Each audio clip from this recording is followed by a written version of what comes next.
The best is still the best ride here in Metro Manila. So it's Sunday, very maluwag.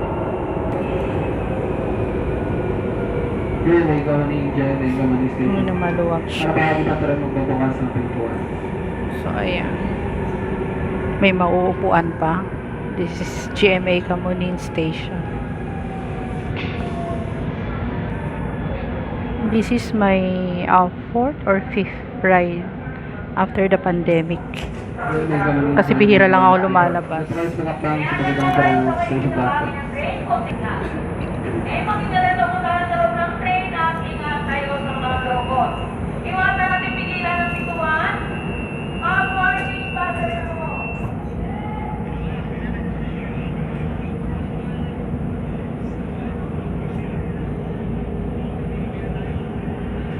Pati pa nakawak sa